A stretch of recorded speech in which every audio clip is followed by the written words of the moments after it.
Mr. Speaker, I see hate. Mr. Speaker, I see bitterness. Mr. Speaker, I see acrimony. Mr. Speaker, I see animosity. And Mr. Speaker, I see a man completely out of control. Completely out of control, Mr. Speaker. That is what I see. And that problem is not a new problem to me, you know. I was aware of the tendency for the Honorable to go out of control since 1987.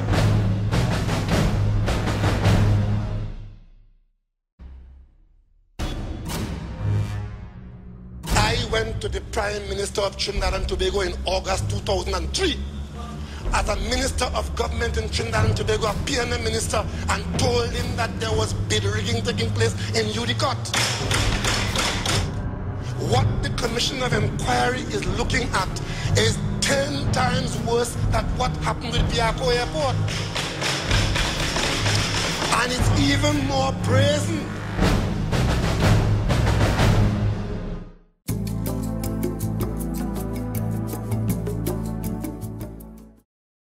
The deputy head of the Caricom Observer Mission is now in Trinidad and Tobago to monitor the May 24 general election. Barbadian Dame Billy Miller, a former deputy prime minister under the Owen Arthur administration, arrived hours ahead of the man who will head the team, Hugh Chimalde, a former editor-in-chief in Guyana and head of the Caricom task force on Haiti. Foreign Affairs Ministry officials say the remaining 19 members of the 21-member-strong team are due to arrive by Friday to monitor the polls. Both Dame Miller and the head of the mission boast extensive experience in Caribbean affairs, with Miller observing elections in Jamaica and Clemonde monitoring several elections throughout the Caribbean. However, UNC chairman and candidate for Chaguanas West, Jack Warner, is not pleased.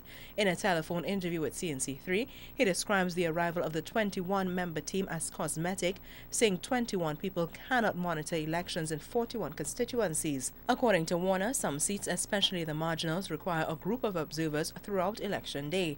Warner says if the UNC and the People's Partnership could have brought in their own observers, they would have.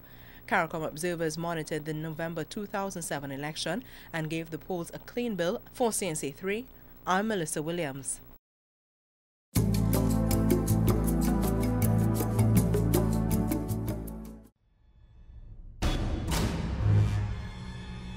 Argue your case. Everybody has a chance to do it.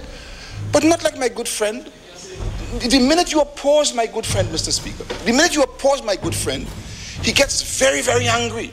And if you oppose him strongly, Mr. Speaker, he becomes a raging bull. And that is what this government is not prepared to act. That is what it was. We just were not prepared to accept that.